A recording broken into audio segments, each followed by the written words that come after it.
Her scream sliced through the afternoon air just seconds before the chaos erupted. HOA President Deborah Karen Callahan lunged forward, shoving one police officer so hard he stumbled back onto my lawn. The other officer barely had time to react before she swung her purse at him, shouting, "You can't arrest the president of the HOA." Flashing lights strobed across the quiet cul-de-sac neighbors, peeked through curtains, and I just stood there on my porch, coffee cup in hand, watching the woman who'd ruled this neighborhood like a dictator lose every ounce of control she'd ever had. It all started because I dared to tow her SUV off my own driveway, a driveway she claimed belonged to the HOA. I followed the law. She chose war. And in less than 10 minutes, Karen went from issuing fake citations to being cuffed and dragged away in front of the entire block. What none of them knew was that I'd recorded every second, the perfect evidence for what was about to become Maple Ridge's most infamous HOA meltdown. Before we dive in, drop your city and local time in the comments, and don't forget to subscribe because you're about to see how karma parks perfectly. When I first moved into my grandmother's old home in Maple Ridge, Colorado, I thought I'd found peace. The house was small, framed by pine trees, and the faint sound of a creek down the hill, the kind of place where you could smell coffee in the morning and hear nothing but birds and the occasional passing car. It was the house I grew up visiting every summer. The house my grandmother Ruth Parker had fought to keep from being swallowed by the ever-expanding homeowners association. She lost that fight years ago. The HOA absorbed the area like a spreading wildfire, and now every fence, flower bed, and front door color needed to be approved. When Grandma passed, the board sent me a sympathy card, signed by the president herself, Deborah Callahan, a 50-something woman with a sharp smile and an even sharper sense of control. People in the neighborhood didn't just call her the HOA president, they called her Karen of the Ridge. The first time I met her, she showed up at my door uninvited. "Welcome to Maple Ridge, Mr. Parker," she said, clutching a clipboard like it was a weapon. "I hope you've reviewed our community standards." I hadn't. I'd barely unpacked. She pointed to my driveway. "We'll need you to repaint those cracks. The HOA doesn't allow visible fractures. It affects property value." That was my introduction. No, how are you settling in? No, nice to have you. Just a warning disguised as politeness. I smiled, nodded, and closed the door before she could inspect the paint color of my mailbox. At first, I thought maybe she was just overly involved. You know, the type who collects rules like trophies. But within a week, her presence became impossible to ignore. One Tuesday morning, I stepped outside to grab my toolbox and froze.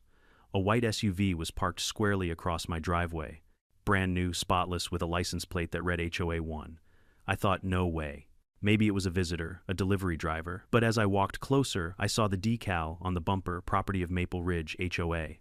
Out came Deborah Heels, clicking sunglasses, glinting like she was walking a red carpet instead of my concrete. "Oh, good morning," she chirped. "Don't mind my car. I'm just doing a perimeter inspection." "Of my driveway?" I asked. She smiled, wide and fake. "Everything inside Maple Ridge is subject to HOA evaluation, Mr. Parker. It's in the charter." I didn't argue. Not yet. I was still the new guy, and part of me wanted to avoid conflict. Maybe she was bluffing. Maybe she'd drive away and never do it again. She didn't. By the third week, it had become routine. Her SUV parked across my driveway like it was her personal office space, sometimes for minutes, sometimes for hours. Once she even left a note under my windshield wiper that read, "Driveways are shared visual zones. Keep yours clear for inspections." I laughed. Then I stopped laughing, because the next day I found she'd placed a warning notice in my mailbox, a formal HOA citation, claiming my front yard grass exceeded approved height. I measured it. It was 3 inches. The HOA limit was 4. That was the day I realized this wasn't about grass or cracks or driveways. It was about control. A few days later came the moment that changed everything. I had a major job interview, the kind that could pull me out of debt and start a new chapter. I woke up early, ironed my suit, reviewed my notes, and walked outside, straight into Deja Vu, her SUV, parked, again, right in front of my car, blocking me completely. Deborah wasn't home. I called her number from the HOA directory. No answer. I texted. No reply. 5 minutes passed, 10, then 20. My stomach churned as the minutes bled into panic. Finally, I ordered an Uber. By the time I arrived at the office, I was 20 minutes late and soaked in sweat. The receptionist gave me a look that said it all. They'd already moved on to the next candidate. That was it. That was the moment something inside me clicked. I went home, logged on to the Jefferson County Ordinance's website, and spent 3 hours reading about private property rights, towing regulations, and signage requirements.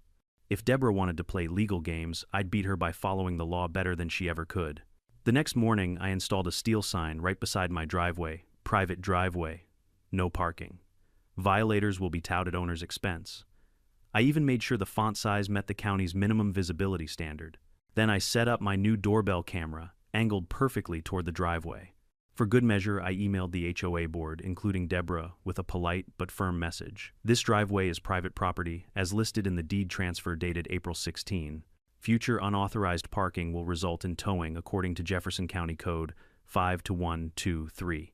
She replied 2 hours later, "I am the HOA. You don't make the rules here." I didn't respond. I just waited. 2 days later, the waiting ended.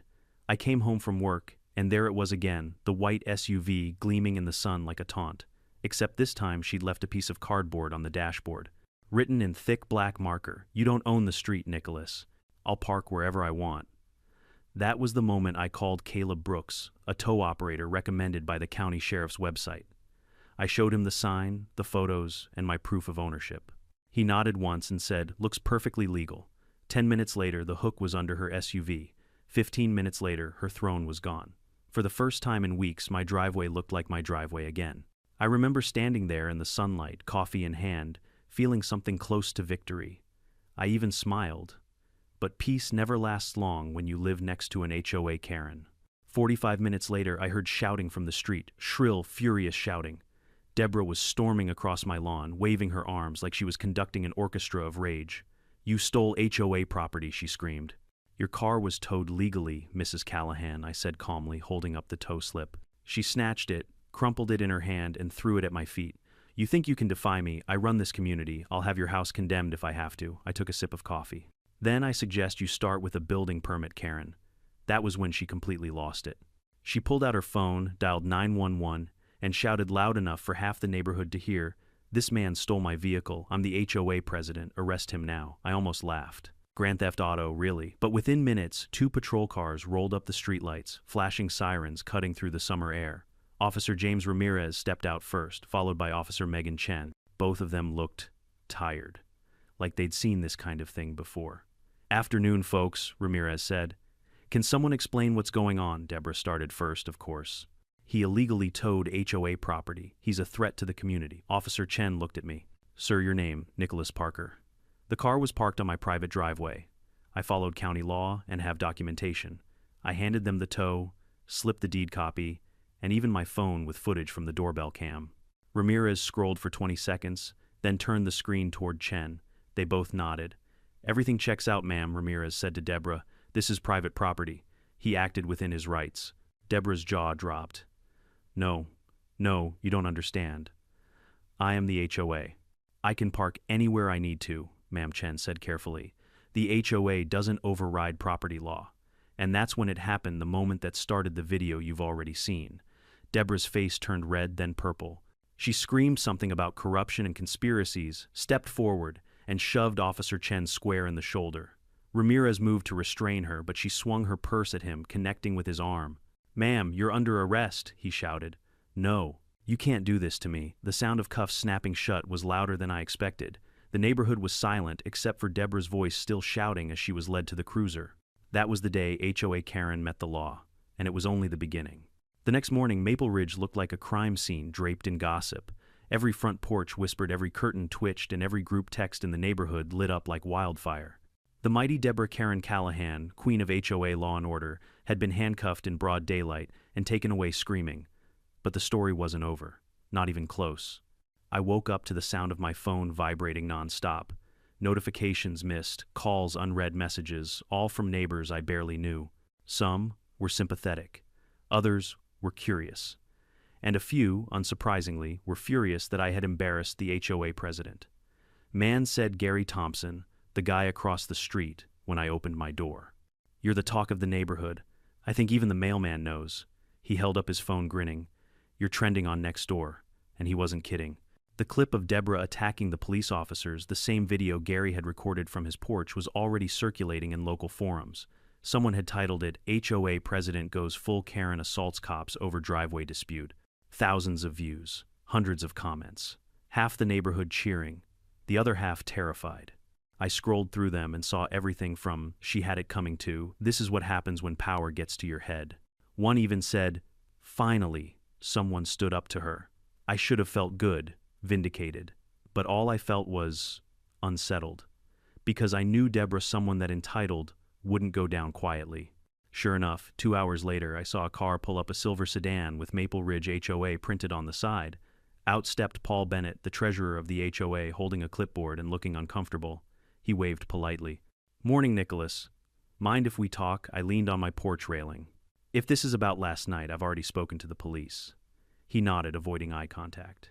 "Yeah, we heard. The board's holding an emergency meeting tonight about everything." Everything meaning Deborah. He hesitated. "Technically, she's still president, but well after the arrest, we're reviewing her status." I smirked. "Guess she finally violated one of her own bylaws." Paul actually chuckled, then immediately looked guilty. "Don't quote me on that." That evening, the HOA meeting was chaos. Every seat in the community center was filled, people standing against the walls, phones, recording tension so thick you could almost see it shimmer under the fluorescent lights. At the front of the room sat the remaining board members, Paul Sophie Reynolds, the secretary, and Hazel Nelson, the vice president who'd been mostly invisible until now. Deborah's seat was empty, her nameplate still gleaming like a ghost of authority. Hazel cleared her throat. "Let's begin. As you all know, President Callahan was involved in an altercation yesterday." Someone in the back yelled. "She attacked the cops." Hazel raised a hand for silence. "We're aware of that, and while the legal process unfolds, we are suspending her duties effective immediately." The room erupted, some applauding, some shouting, one guy muttering that Deborah was framed. Hazel kept her composure, speaking firmly, but without Deborah's signature condescension. "Moving forward, we will appoint an interim president until further notice." I leaned back, arms crossed, watching this mini-revolution play out. Hazel glanced at me, once her eyes sharp, but not unkind, the look of someone who'd seen too much and wanted peace back in her neighborhood. After the meeting, as people dispersed, Hazel approached me. "Mr. Parker," she said, "I just want to personally thank you for keeping calm yesterday. You did everything by the book." I smiled faintly. "That's the only way to win against people like her." Hazel nodded. "You'd be surprised how many people in this HOA forget that rules apply to them too." She handed me her card. "If Deborah or anyone from her family contacts you, call me, or the police." That was the first time I realized how deep this mess went, that Deborah wasn't just some cranky neighbor. She was someone who'd built her own little empire under the HOA's banner, and I had just cracked its foundation. Over the next few days, strange things began to happen. Someone left anonymous notes in my mailbox. "You'll regret crossing her. You don't belong here. Watch your back, Parker." My trash bins were knocked over twice. My mailbox flag was bent. Someone even poured detergent across my front lawn, killing a long stripe of grass like a chemical scar. I filed a report with Officer Ramirez, who now knew me by name. He sighed when he saw the photos. "Let me guess you think it's her," I shrugged. "She's in custody, right?" He gave me a look. "Released on bond. Yesterday." The words hit like a punch. "She's out." "Yep, $375, 000 bond." Her family must have scrambled fast. I didn't sleep that night. Every creak in the house sounded like footsteps. I checked the doorbell camera twice, 3 times. At 1, 2, 7 a.m. It finally pinged, movement detected. I opened the feed and froze. It was her, Deborah, standing in the middle of my driveway, arms folded, staring directly into the camera. She didn't move, didn't speak, just stared. After 20 seconds, she raised her hand and pointed at the sign that said, "Private driveway, no parking." Then she walked away. The next morning, I showed the footage to Ramirez. He looked exhausted but unsurprised. Technically, she didn't trespass, not yet, but keep documenting everything. So I did. For days, I collected screenshots, recordings, timestamps. The HOA board sent an official notice declaring Deborah temporarily suspended, but she refused to accept it. In fact, she started sending her own official letters, forged documents, stamped with the HOA logo, declaring that I owed $1 200 inches community violation fees for harassment of the board. Hazel called me personally when she found out. "Those letters are illegal. We'll file a cease and desist." But Deborah wasn't stopping. She was unraveling. Then came the most surreal day of all, the court hearing for her assault charges. I was called as a witness. When I walked into the courtroom, she was already there, sitting beside her public defender, glaring daggers at me across the aisle. Her once perfect hair was limp. Her signature pearl necklace was gone. But that smug defiance, still there buried under a layer of humiliation. The prosecutor, ADA Thomas Grady, presented the case like clockwork body cam footage, my testimony. Gary's video, even Deborah's own screaming 911 call. The courtroom gasped when they played the clip of her shoving Officer Chen.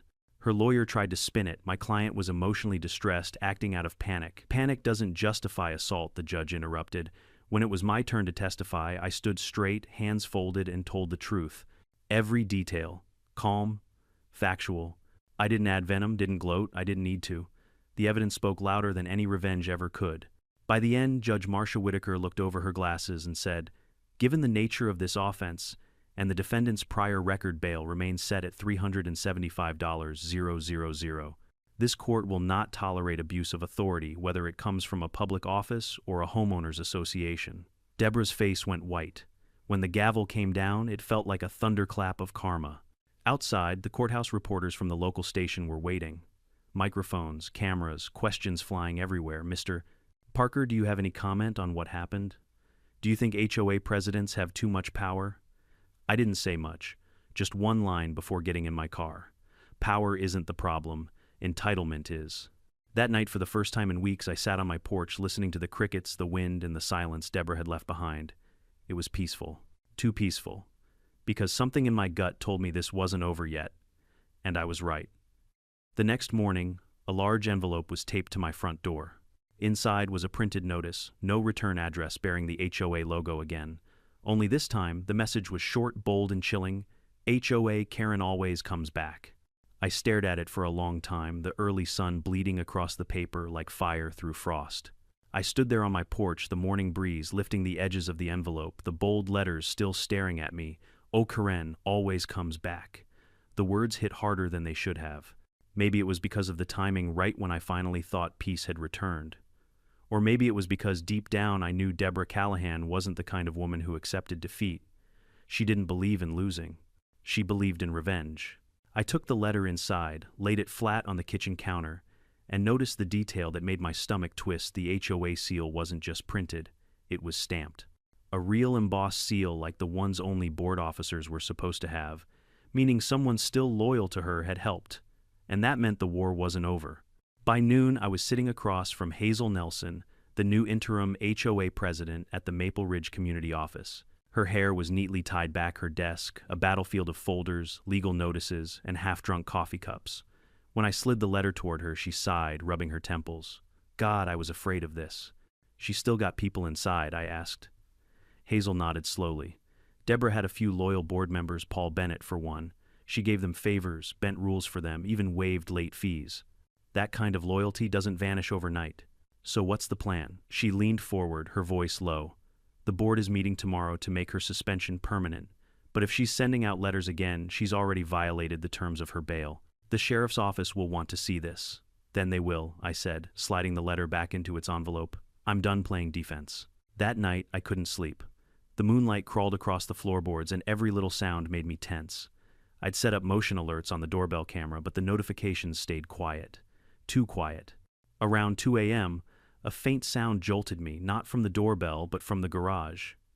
A metallic clang, followed by the scrape of something heavy being dragged. My heart jumped. I grabbed my phone, opened the camera feed, nothing. The driveway was empty. But inside, something shifted again. A soft thump. I moved quietly through the hallway, barefoot on cold tile, listening. When I reached the garage door, I flicked the light switch. Nothing. The bulb was gone. I turned on my phone flashlight, and there it was, the HOA seal, freshly spray-painted in red across the inside of my garage door. Beneath it, 3 words, "Get out, lawbreaker." I stepped back, pulse hammering. Whoever did it was long gone. But the message was clear. This wasn't random vandalism. It was personal. The next morning, Officer Ramirez stood in the driveway, arms crossed, inspecting the red paint like he'd seen this movie before. "She's escalating," he muttered. "You think she did it herself?" He shrugged. "Could have been her. Could have been one of her disciples. Either way, this isn't just harassment now. This is intimidation." He pulled a small evidence bag from his pocket, slipped a fragment of red spray can nozzle inside, and nodded to Officer Chen, who was snapping photos. We'll file this under criminal mischief and witness tampering, Ramirez said. If she's linked, her bond will be revoked immediately. Good, I thought. Maybe this would finally end it. But later that evening, when I came home from work, another envelope was wedged under my door. Same seal, same heavy paper. Inside a single printed page. You made me lose everything. My title, my home, my name. But Maple Ridge still belongs to me. You'll see. There was no signature. But the scent of her floral perfume, that same overpowering gardenia she used to wear at every HOA meeting, was unmistakable. 2 days later, Hazel called me in a rush. Nicholas, you need to come to the HOA office right now. I drove over, heart pounding. When I walked in, she was pacing in front of the copier holding a manila folder full of documents. She's filed a civil complaint against you, Hazel said, eyes wide. Through the HOA, using old letterhead she forged. I blinked. What kind of complaint? She claims you violated community cohesion regulations by removing HOA signage without approval. Hazel tossed the paper onto the desk. She's saying your tow sign was unauthorized and caused mental distress to board members. I couldn't help but laugh. Mental distress. She tried to punch a cop. Hazel didn't smile. Nicholas, this is serious. She's using the HOA legal structure to harass you. We're getting reports she's been emailing residents under the subject line, Reclaim the Ridge. I exhaled slowly. So now she's building her own little army. Hazel nodded. I'm working with our attorney to issue a permanent removal order from the HOA board. Once it's official, she won't be able to claim any authority again. But until then, we're exposed. That word exposed lingered. Because that weekend, it got worse. On Saturday morning, I woke to a commotion outside. When I looked out my window, I saw 3 people standing on my lawn hammering something into the ground. I stormed out in disbelief. Hey, what do you think you're doing? One of them, a heavy-set man in a blue polo, didn't even look up. Just following orders from the president, buddy. I glanced down at the sign they were planting, property under HOA review, unauthorized structure. Take that down, I snapped. Call the board if you've got a problem. I am calling the board, I said, grabbing my phone. Within minutes, Hazel arrived, her face pale with fury. She didn't even need to ask. She walked straight to the men, flashing her badge as acting president. This is a cease and desist situation. You're trespassing on private property. Remove that sign now, or I'll call the sheriff myself. The men hesitated, muttered something about Deborah's orders, and left. Hazel turned to me, shaking her head. She's coordinating people behind the scenes, she said, and she's convincing them she's been reinstated. It's delusion mixed with authority, a dangerous combination. I'm starting to think she's lost her mind. Hazel looked grim. She lost that weeks ago. Now she's just trying to drag everyone down with her. That night I decided I'd had enough. I spent 3 hours compiling every piece of evidence I had, photos, videos, emails, even the perfume-scented letters. I organized it all into a neat digital folder labeled Operation HOA Karen. Then I sent it to Ada Thomas Grady, the same prosecutor handling her assault case. His reply came the next morning, received. This may constitute witness harassment and bail violation. Expect follow-up. By noon, I got a call from Officer Ramirez again. We've got a warrant, he said. We're picking her up tonight. That sentence felt like air after suffocation. When evening fell, I saw the police cars roll past my house toward the end of the street, Deborah's End. The flashing lights painted the houses red and blue again, and for a moment I felt the same rush as the night it all started. I watched from my porch as officers led her out, still dressed impeccably, still shouting about injustice and fraudulent leadership. But there was something different this time. She wasn't furious. She was smiling. It sent a chill straight through me. The next day, Hazel called. They've taken her in. Her bond's been revoked. She's being held until trial. I finally exhaled. Good. Maybe now the Ridge can breathe again. Hazel hesitated. Nicholas, there's one more thing. When they arrested her, they found a file in her house, labeled with your name. It had printed photos of your home, your car, even your mailbox. Dozens of them. I sat down slowly. What the hell was she planning? We don't know. But whatever it was, it's over now. For good. Or so we thought. Because a week later, the Maple Ridge newsletter arrived in everyone's mailbox, unsigned, no official header, no credits, just a single page typed in all caps, "The HOA is forever, and so am I." I stared at it for a long moment, the echo of sirens and shouting replaying in my mind. Maybe Deborah Callahan was gone, but HOA Karen, her legend, had just begun. When the anonymous newsletter hit every doorstep in Maple Ridge, the whole neighborhood froze like someone had dropped a ghost in their mailbox. The paper was plain cheap printer stock, no signature, no HOA logo, but the message in blocky black letters screamed through every living room, "The HOA is forever, and so am I." Even the calmest neighbors started locking their gates. You could feel it in the air, tension, fear, and curiosity all tangled together. I wasn't scared, at least not at first. I was angry. Angry that even behind bars, Deborah Karen Callahan could still infect this neighborhood with her arrogance. I walked outside that morning to find Gary Thompson pacing by his mailbox holding the same flyer. "She's in jail," he said. "So how the hell did she pull this off?" That was the question everyone asked. Hazel called an emergency meeting within 24 hours. This time the meeting wasn't just the HOA board, it was half the neighborhood all squeezed into the community hall, their voices rising like static. Hazel stood at the front looking paler than usual, a folder in her hands. "We've confirmed," she said, "that these letters didn't come through the HOA office. Whoever mailed them used our residents' addresses from an old database that Deborah had unauthorized access to." The crowd erupted. "She had our info at home. She's spying on us." "I told you that woman was crazy," Hazel raised her voice, trying to maintain control. "We've turned the information over to the sheriff's department.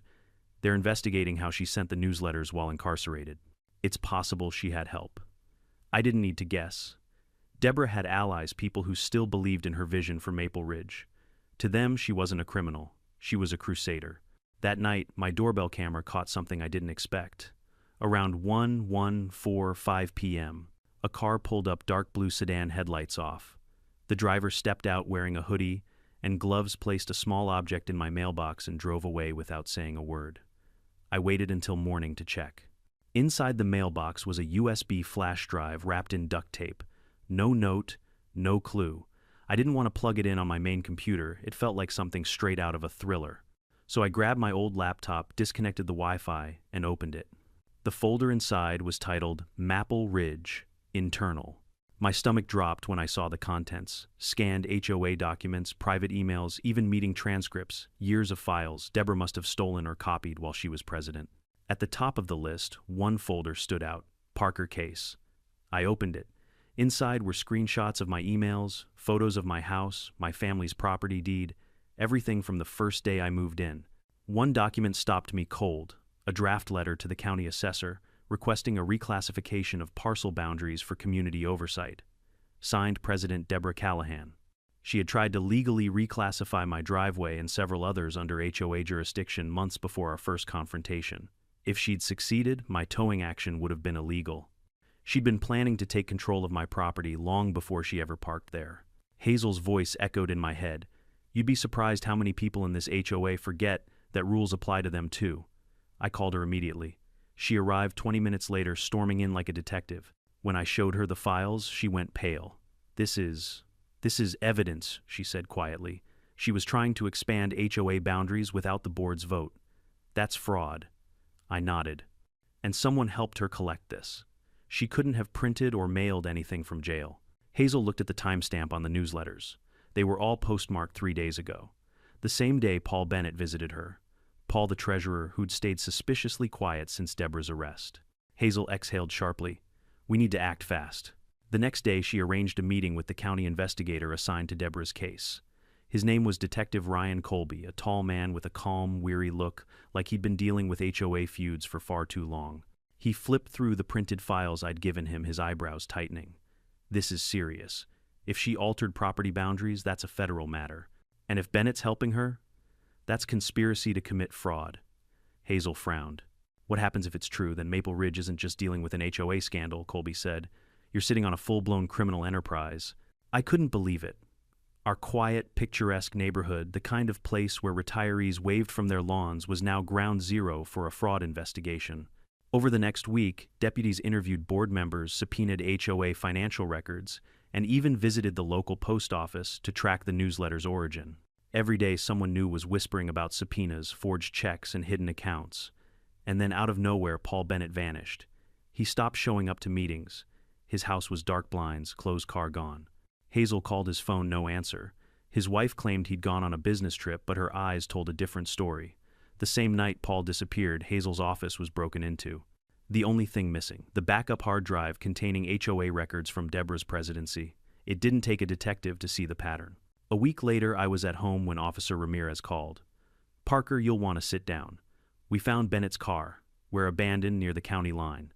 Inside there were HOA documents and several letters addressed to Deborah at the county jail. Looks like he was her courier. I sighed. So she really was running the HOA from her cell.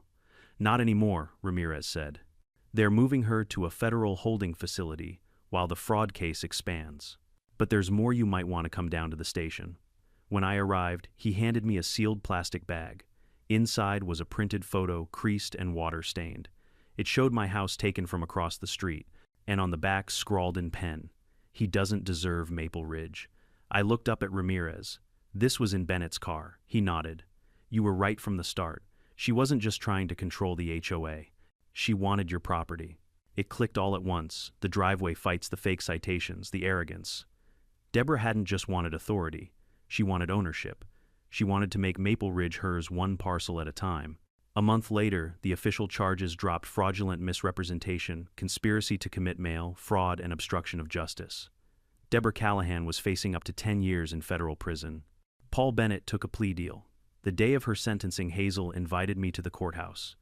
I didn't want to go, but curiosity got the better of me. Deborah looked nothing like the pristine president I'd met months ago. Her hair was gray at the roots, her once flawless posture bent under the weight of a prison uniform. Yet when she saw me, she smiled, cold, controlled, still the same woman who thought she ruled this town. Before the judge read her sentence, she turned to the courtroom and spoke. I built Maple Ridge, she said, her voice trembling but still commanding, and I will not be remembered as a criminal. I only wanted order because people like him, she pointed at me, think they're above it. Her attorney whispered for her to stop, but she didn't. I made this place beautiful. Without me, it will fall apart. The judge cut her off. You made this place fearful, Miss Callahan. There's a difference. 10 years. No parole for the first 5. When the gavel fell, the courtroom exhaled like a storm breaking. Hazel squeezed my shoulder as we left. It's over, she said. But as I walked through the courthouse doors, I couldn't shake the feeling that it wasn't. Because power, like Deborah's, doesn't die, it lingers. And when I got home that evening, waiting in my mailbox was a fresh envelope. No stamp, no address, just 2 words written in black ink, still here. The handwriting was hers. The ink was still wet. And for the first time in months, I realized even when the HOA falls, Karen never truly leaves. For days after Deborah's sentencing, Maple Ridge felt unnervingly calm. Too calm. The kind of silence that doesn't mean peace, it means something's waiting. The mailboxes stood empty. No more HOA memos. No anonymous flyers. No notes slipped under doors. The lawns grew wild again, fences lost their perfect symmetry, and for once nobody cared. The neighborhood had started healing. At least that's what we wanted to believe. Hazel, now officially elected as president of the reformed Maple Ridge HOA, began rebuilding the board with transparent meetings and open votes. She even formed a new committee to review every past policy Deborah had written, half of which turned out to be unconstitutional, illegal, or just plain ridiculous. I attended one of those meetings out of curiosity. Hazel stood at the front, papers spread before her, and read aloud. Section 12B, residents must repaint mailboxes every 3 months to preserve uniformity. The crowd laughed. Someone shouted, only Karen would make a law like that. Hazel smiled faintly. Well, that law, and everyone like it, is hereby repealed. The room erupted into applause. For a moment, Maple Ridge felt human again. After the meeting, Hazel approached me. She said, if you ever want to join the new board, there's a seat open. I chuckled. Appreciate it, but I think I've had enough HOA drama for one lifetime. She laughed, but there was something in her eyes, something uneasy. Yeah, me too. I didn't think much of it until 3 days later when things started getting strange again. It began with the security cameras. One morning I checked my phone and noticed the doorbell cam had gone offline.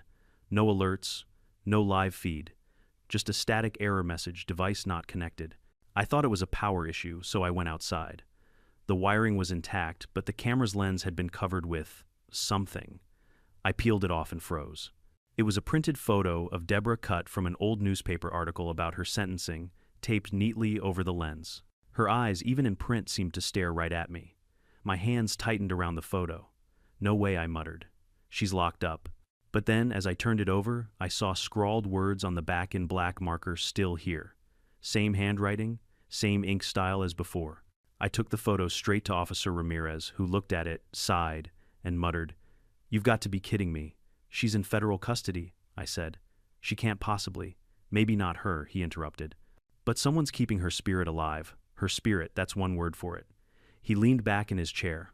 We've seen it before. Followers, copycats, obsessed neighbors. They think they're finishing her mission. You'd be surprised how many people idolize power, even toxic power. I wanted to believe it was just some bored idiot trying to scare me. But when I drove home that night, I saw something that made my blood run cold. Deborah's white SUV. Parked 2 blocks down, engine off, headlights dark. The same make, same custom plate, HOA 1. I slowed down, squinting. It couldn't be hers. The original had been seized as part of the investigation. But this one looked identical down to the small crack on the rear bumper. I pulled out my phone and snapped a photo, zooming in on the windshield. A note sat under the wiper. Property inspection. Authorized by Maple Ridge HOA. I could almost hear her smug voice saying it. By the time I got out of my car, the SUV's headlights flashed twice, and then it drove off. Hazel didn't believe it at first. Nicholas, that car was impounded. It can't be hers. I'm telling you, I said, sliding my phone across the table. That's her license plate. She stared at the photo for a long time. Then someone's mocking her, or you. We decided to check the HOA archives the next day. That's when Hazel discovered something chilling. The HOA vehicle registry, the one Deborah had personally managed, listed 2 identical SUVs registered under HOA operations fleet. The second vehicle had been temporarily reassigned to a regional compliance officer 2 months before Deborah's arrest. The signature on that reassignment, hers, meaning she'd created a duplicate, a ghost car, to keep operating even after she was gone. Hazel rubbed her temples. She planned this. She knew she might get caught, so she made sure her presence would linger. We filed another report with the sheriff attaching the plate number and Deborah's original documentation. Ramirez promised to track it, but by the next morning that SUV was parked outside Hazel's house. When I arrived, the scene looked like something out of a horror movie. Hazel stood in her driveway, phone in one hand, HOA files clutched in the other. The SUV sat motionless, headlights off, windows tinted black. "She's taunting us," Hazel whispered. "Did you see who was driving?" She shook her head. "No one got out, it just appeared."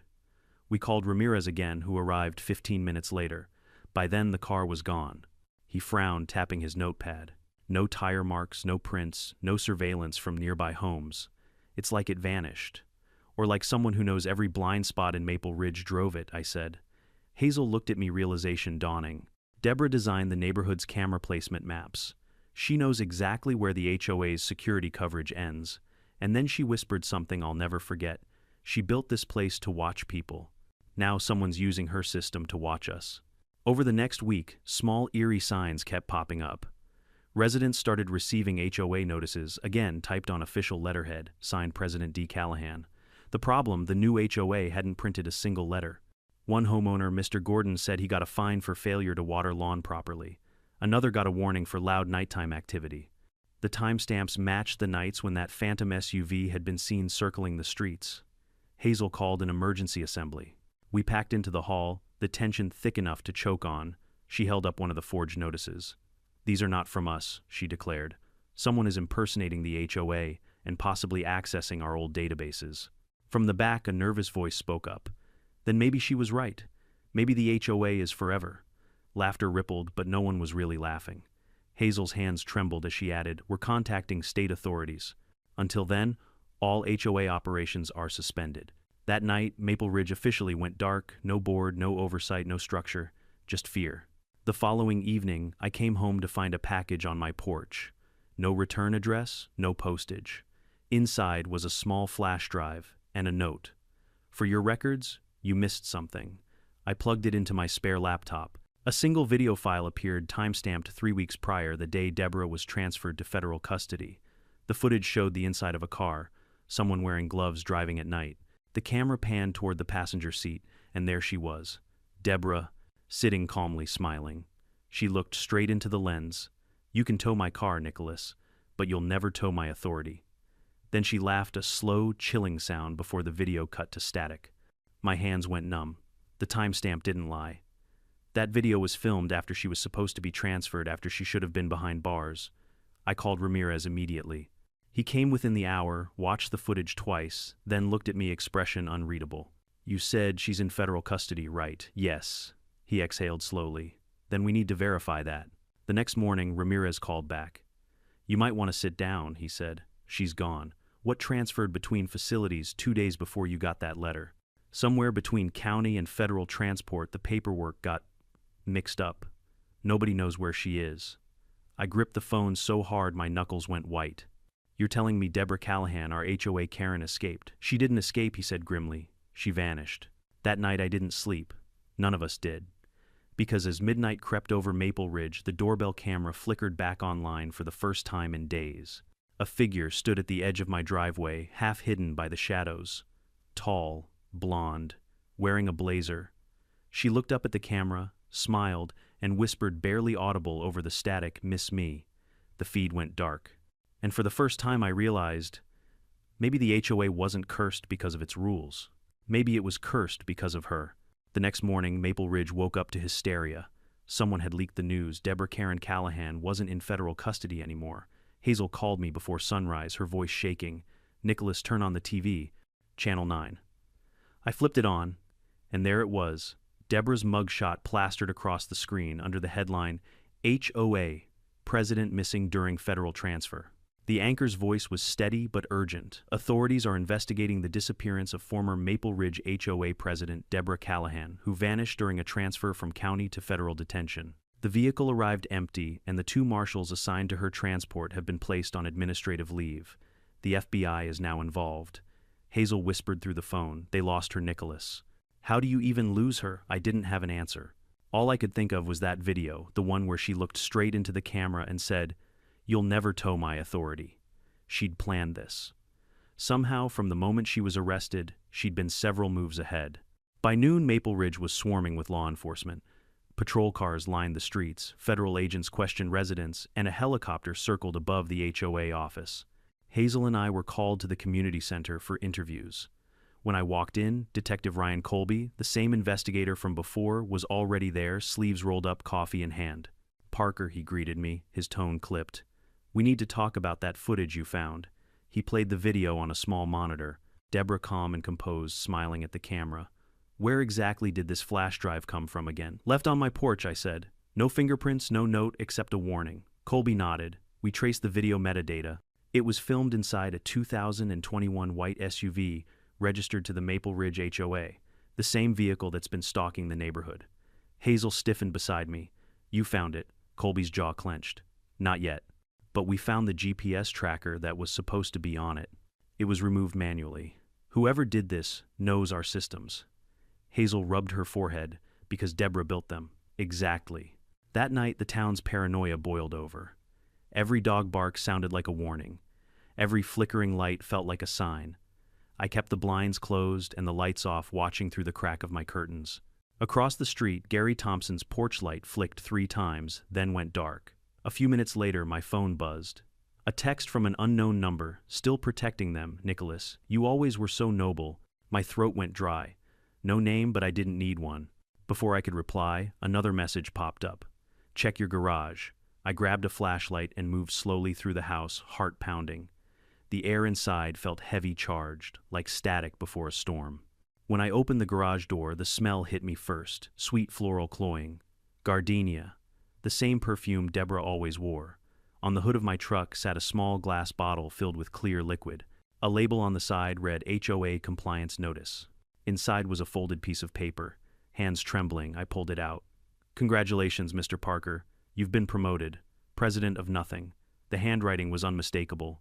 I called Hazel immediately, but she didn't answer. I tried again, and this time her voicemail picked up, calm, professional, completely unaware of what was unfolding. "Hazel, call me back the moment you get this. She's here."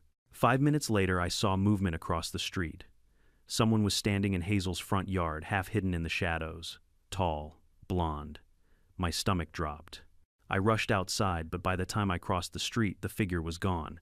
Hazel's door was wide open. Inside the living room was wrecked papers, scattered drawers overturned, HOA binders ripped open. On the dining table, a single envelope waited. It was addressed to me.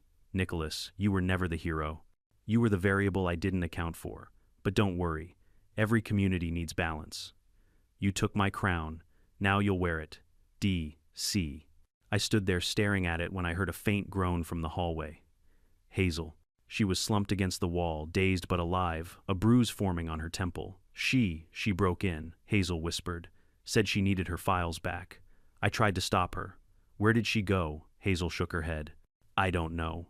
She took something, a folder labeled expansion plans. Expansion, it's her master file, Hazel said weakly. She drew up blueprints for annexing nearby neighborhoods under HOA control. If she gets that approved, she can rebuild Maple Ridge, I finished. Hazel grabbed my wrist, her voice trembling. You have to stop her. By the next morning, the whole county knew. Deborah wasn't just missing, she was active. Police found the duplicate SUV abandoned near an unfinished housing development on the edge of town. Inside were dozens of documents, fake IDs, copies of HOA, bylaws, maps marked with red X's. At the center of every map was Maple Ridge. Detective Colby showed me one of them in his office. She's trying to reclaim the HOA structure, he said. We think she's targeting the developers who used to work with her people who owe her favors. She's not just running, I said. She's rebuilding. He nodded grimly. Which is why we're moving you and Miss Nelson into temporary protective custody. You're both on her list. I didn't argue. I was too tired to argue. But deep down, I knew Deborah wouldn't stop until she saw me humiliated. That's what it had always been about. Not rules, not property. Control. And she'd lost it to me. That night, as I packed a small bag, the phone rang. Hazel's number. Hey, I said, I'm almost ready. The officers are coming too, a voice interrupted me. Not Hazel's. You really should have taken her advice, Nicholas. My blood froze. Deborah. She chuckled softly. Hazel was right about one thing: you don't understand power. You think justice and order are the same thing? They're not. Where are you closer than you think? And then she hung up. I bolted outside, scanning the street. Nothing. The air was still thick with that same floral scent. Then my phone buzzed again, one more text. Look behind you.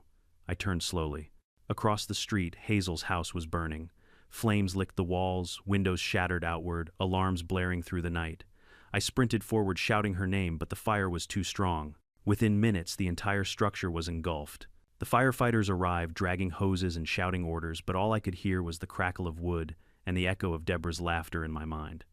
Later, when the smoke cleared, investigators found something in the ashes. Not Hazel's body.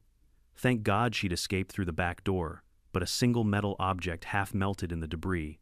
A badge, the old HOA president's pin. Somehow it had survived. Ramirez held it up under his flashlight, frowning. You know what this means? I nodded. Yeah, she's not burning the HOA down. She's rebaptizing it.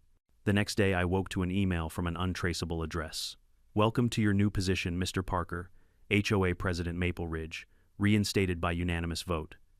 See you at the next meeting. Attached was a photo. My house, taken from across the street. And in the window, reflection just barely visible, was her face, smiling, watching, waiting. For the first time since this all began, I wasn't sure if Maple Ridge could ever be saved, because Deborah Karen Callahan didn't just run a homeowners association, she'd built a cult, and somehow, even after the system took her crown, she'd found a way to wear it again. I didn't sleep that night. Her email kept replaying in my head like a broken record. Welcome to your new position, Mr. Parker. HOA president reinstated by unanimous vote. It was absurd, impossible. There was no board left, no quorum, no vote. Hazel was in hiding. The sheriff had shut down the HOA temporarily, and half the neighborhood wanted to dissolve it entirely. But that didn't matter to Deborah Karen Callahan. She wasn't bound by reality anymore. She was writing her own. By dawn, I found myself sitting in my kitchen, staring at the printed photo she'd attached to one of my house. The reflection of her face in the window was faint, but the longer I stared, the more I convinced myself she was really there when it was taken, watching, maybe even standing just beyond the trees. My phone buzzed. Detective Ryan Colby. Parker, are you still at home? Yeah. Why don't move? We need you at the station immediately. There's been a development. His tone was clipped cold, professional, the kind that only came out when something was very, very wrong. I grabbed my keys and drove straight there, heart thudding. When I walked into the precinct, Colby was waiting with Officer Ramirez and ADA Thomas Grady. They looked exhausted. Grady spoke first.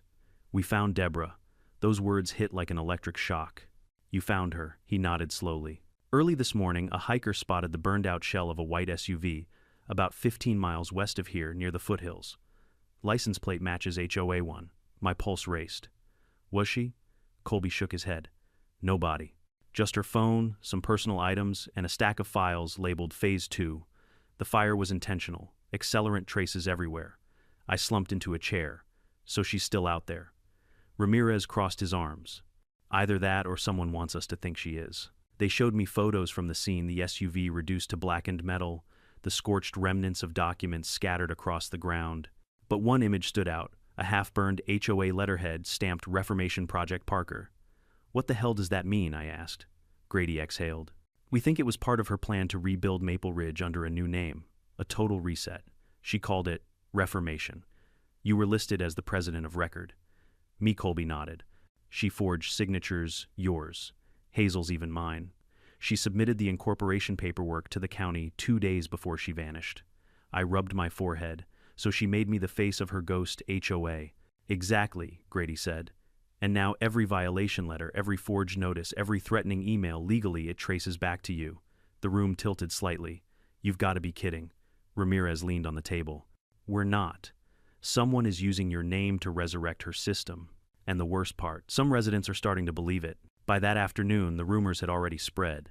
I drove back through Maple Ridge and saw a new sign nailed to a wooden post near the entrance Maple Ridge HOA under new management president, Nicholas Parker. Someone had even stapled flyers to mailboxes with my name on them, demanding overdue membership fees. Neighbors stared as I drove by. Some waved awkwardly. Others glared. Gary Thompson crossed his arms as I pulled into my driveway. Man, you've got to tell me what's going on, he said. People think you've taken over the HOA. I sighed. I didn't. This is her Deborah's doing. Gary frowned. Deborah's dead. No, Gary. She's not. He shook his head. You didn't see the news. They found her bracelet at the crash site. The sheriff said she's presumed dead. I stared at him, stunned. Presumed isn't confirmed. He shrugged. Maybe. But the neighborhood's divided again. Half think you're her replacement, the other half think you're cursed. That night I found out which half was right. It started with the lights. Around 10 p.m., every street lamp in Maple Ridge flickered in unison, then went dark. My phone buzzed with motion alerts from the doorbell cam. Outside the neighborhood was pitch black, no porch lights, no cars, just silence. Then, in the distance, one house lit up. Hazel's. I hesitated for a moment before grabbing my flashlight and heading over. Her front door was unlocked, swinging slightly in the wind. Inside, the power was out too, except for one thing. Her laptop screen glowed in the darkness, displaying an email inbox. The sender name made my heart seize. From Deborah Callahan, D.ca, elahan@mapleridgehoa.org. Subject final notice. I clicked it open. To my dearest community, it's time to return Maple Ridge to order. Your temporary caretaker, Mr. Parker, has accepted his role as president of the reformed HOA. All future correspondence will come from his office. To Nicholas, I hope you've learned that control is not a privilege, it's a burden. Wear it well. D.C. I heard footsteps behind me and spun around. Flashlight raised. Hazel stood there, pale, trembling. She's dead, Hazel whispered. She has to be dead. Then who sent this? Hazel looked at the screen again, her voice barely audible. Someone with access to her credentials. Or, she trailed off. Or what Deborah planned for this. Maybe she scheduled these messages before she vanished. Maybe she built an automation system through the HOA servers. An AI ghost, I asked, half joking. Hazel didn't laugh. She was obsessed with control, Nicholas. What's more controlling than speaking from beyond the grave? The next day, residents started receiving phone calls. The caller ID displayed Maple Ridge HOA. When they answered, a robotic voice delivered automated reminders about dues and violations. But the voice wasn't robotic, it was Deborah's, a perfect digitized replica. Even Hazel's new IT consultant couldn't figure out where the calls were coming from. They weren't routed through any known system. They just appeared. It got worse when the town newspaper picked up the story, Ghost HOA Returns Ex-President's Voice Haunts Residents. I wanted to laugh at the headline, but there was nothing funny about hearing her voice echo through my own voicemail that night. Nicholas, you were supposed to keep the neighborhood beautiful. You've failed. I deleted it immediately. Then another message arrived, same number. You can't erase order. You can't erase me. Hazel called the next morning, panic in her tone. She's targeting you now. We traced those calls, they're all spoofed from your own address. Deborah's system is using your name. Then shut it down, I'm trying, she said. But there's something buried in the old HOA network, a locked program called HOA Core. She coded it years ago. We can't access it without her credentials. I sank into my chair. So she built a self-running HOA that outlived her. Hazel didn't answer. The silence on the line said everything. That night I walked the neighborhood alone. The wind carried that faint gardenia scent again drifting through the cul-de-sac. The houses looked haunted in the dim moonlight, their perfect symmetry now grotesque. Then I saw it painted in red across the community sign at the entrance, "Long Live the Hoe," and beneath it, a fresh addition, President Nicholas Parker. I stood there for a long moment, breathing hard. Somewhere between rage and fear, I started to laugh. Not because it was funny, but because it was madness, pure and perfect. Maybe Deborah really was dead. Maybe this was all her final act, a meticulously coded revenge designed to make me her legacy. Or maybe she was still out there watching, waiting for the right time to reclaim what she believed was hers. Either way, one thing had become clear. I hadn't defeated her. I'd replaced her. And in Maple Ridge, the title of HOA, president, wasn't a position. It was a curse. That night I opened my laptop, logged into the old HOA portal, and typed in the administrator password. Deborah once used her birth year, the simplest code imaginable. To my shock, it worked. The screen flashed once, then loaded a dashboard I'd never seen before. At the top, bold white letters spelled out, "Welcome back, President Callahan." And then beneath it, "User access Nicholas Parker, verified." I didn't even have time to process before a chat window opened automatically.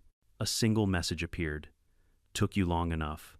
For several seconds, I could only stare at the words glowing on my laptop screen. "Took you long enough." The cursor blinked, waiting. My fingers hovered over the keyboard, frozen somewhere between disbelief and dread. It was impossible. I was logged into the old HOA system under Deborah Callahan's account, but her access should have been terminated, wiped, erased by the county when the investigation began. And yet there it was, her name, her tone, her smug digital afterlife staring back at me from the void. My hands trembled as I typed, "Who is this?" The response came instantly. "The one who built this neighborhood. The one who made order out of chaos."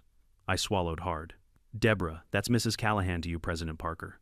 The chill that ran down my spine felt almost physical. For a moment, I wanted to slam the laptop shut to pretend it wasn't real. But curiosity, the same curse that got me into this mess, kept me there. "You're dead," I wrote. "Death is only a problem for the disorganized." Then, after a pause, "You think I didn't plan for this? You think I built Maple Ridge to die with me, no Nicholas? I built it to live through you." The message flashed line by line as though she were speaking it in real time. Somewhere in the house, the faint hum of my router deepened, lights flickering in rhythm with each new sentence. "You were perfect for it. Reasonable. Composed. Everyone trusts you. But you forgot something vital about control. It never vanishes. It just changes hands." I slammed the lid down, heart hammering. The sound of my front doorbell broke the silence. It rang once. Then again, I crept toward the entryway, peering through the peephole. A man in a gray delivery uniform stood on the porch, holding a clipboard and a small black box. His face was shadowed under his cap. "Delivery for Mr. Parker," he called. "I didn't order anything." He smiled faintly. "I know." Something in that tone set every nerve in my body on fire. "Leave it there." He nodded once, set the box down and walked away. But as he reached the end of the driveway, he glanced back, and for a split second I saw his eyes. Cold, calculating, familiar. Paul Bennett. The treasurer who'd vanished months ago. Deborah's right-hand man. By the time I flung open the door, he was gone. The box sat motionless on the concrete matte black, with a silver HOA seal on top. No return label. No weight when I lifted it, just an eerie hollowness. I carried it to the kitchen, cut through the tape, and opened it. Inside lay a single flash drive and a folded piece of stationery embossed with the HOA crest. "Welcome to your first board meeting, Mr. President." That was all. I called Hazel immediately. She answered on the second ring, her voice hoarse from lack of sleep. "Nicholas, please tell me you're calling because the power's out again, and not because..." "She's in the system, Hazel." Silence. What I logged into the HOA portal. Her account's active. I thought it was residual data, but she's talking to me. Hazel's breath quickened. "That's impossible. The servers were seized by the feds." "Then explain this." I told her about the flash drive. She groaned. "Don't plug it in. Not until we isolate it," but of course I'd already plugged it in. The screen flickered. A new window opened on its own, no interface, no login screen, just an animated map of Maple Ridge glowing in pale blue. Each house shimmered like a pulse point, data lines connecting them like veins. Hazel's voice came through my speakerphone. "Nicholas, what do you see?" "A network," I whispered. She connected every home. Security systems, smart thermostats, even the HOA billing database. It's all feeding into one hub, something called the core. Hazel muttered something under her breath. I remember that name. She wanted to build an automated HOA system years ago, one that could issue citations and monitor compliance automatically. The board voted it down. I zoomed in on the screen. At the center of the map, one building pulsed brighter than the rest. My house. And beside it, the words "Primary Node President Parker." I felt sick. Hazel, she's using my network as the command center. Hazel didn't answer right away. When she did, her voice was quiet. "Then she's turned you into the HOA." By midnight, strange things began happening again. Every house in Maple Ridge received an email simultaneously. Subject line, "Community Compliance Update." The body of the message read, "All residents are required to restore properties to HOA standards within 72 hours. Failure to comply will result in disciplinary review by President Nicholas Parker." My phone exploded with calls. Gary, then Mrs. Holmes from down the street, then half a dozen others, furious, confused, terrified. "She's sending these from my address." I yelled into the phone to Hazel. "I'm being framed again." Hazel's voice trembled. "We've traced the IP. It's coming from your router. The core's using your home network to broadcast commands." "I'm shutting it off." "Don't," she said sharply. "If you cut power, it might trigger a failsafe." Deborah was paranoid about sabotage. "So what do I do? Just sit here while her digital ghost ruins my life?" But Hazel didn't answer, because at that exact moment, all the lights in my house turned on at once. The hum of electricity filled the air, and my smart TV flickered to life. Static then, her face pixelated but unmistakable. "Deborah Callahan." "Good evening, neighbors," her voice purred. "I see our president is settling in nicely." I froze. "This isn't real."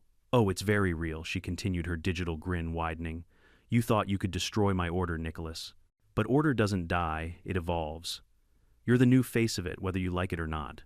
Every screen in the house synced to her broadcast TV, laptop, even my phone. Hazel's voice echoed faintly through the line. "She's hijacked the smart grid. The core's embedded in the power system." Deborah's voice rose. "This neighborhood lost its discipline. I gave it structure. I gave it meaning. You all mocked me for it. Now my system will restore perfection permanently." I grabbed the flash drive and ripped it from the port. The screens went black. For a few seconds there was silence. Then the house lights flickered again. "You can't unplug the HOA, Nicholas." Her voice came not from the TV this time, but from every speaker in the house, the surround sound, the Alexa, even the damn smoke alarm. "This neighborhood belongs to me." I sprinted to the circuit breaker and flipped every switch off. Darkness swallowed the house. No hum, no static, just my heartbeat. Then from the street outside came the faint sound of synchronized engines, starting one after another. I crept to the window and peeked out. Every car in Maple Ridge was turning on, headlights glowing, horns blaring once, twice in eerie unison, then silence again. Hazel arrived 10 minutes later with 2 deputies. They found me sitting in the dark, surrounded by the faint smell of ozone and burnt circuitry. The flash drive still lay on the table, its LED blinking like a heartbeat. Colby called in a tech unit to confiscate it, but when they plugged it into their equipment, the drive fried instantly melted from the inside. "It self-destructed," one tech muttered. "Whatever code was on there, it's gone." "Good," I said. "Maybe now she's gone too." But I didn't believe it. Neither did Hazel. Because that night, as we stood outside watching the deputies drive away, the streetlights flickered back on. Slowly, one by one, each lamp glowing that same unnatural blue I'd seen on the map.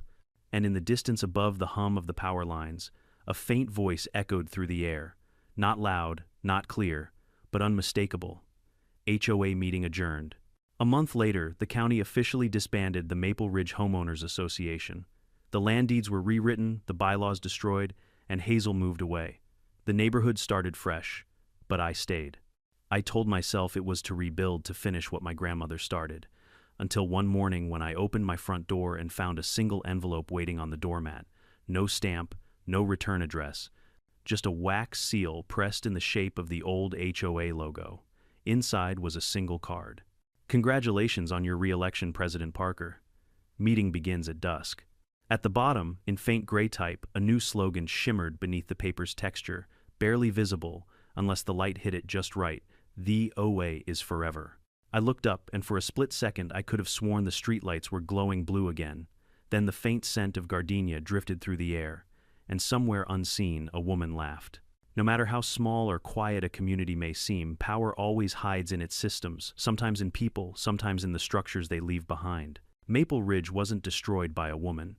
It was corrupted by obsession, the idea that control equals safety. Deborah Karen Callahan believed she could perfect her world by enforcing rules, but she forgot that control always demands a cost. Nicholas learned that true order doesn't come from authority, it comes from trust. Once power becomes a cage, everyone inside it is already trapped. If you take one lesson from this story, let it be this: never let fear or pride make you the villain of your own community. And if you ever find yourself living under a system that demands your obedience instead of your respect, walk away before it owns you. Don't forget to comment below where you're watching from, and subscribe for more unbelievable HOA stories like this one.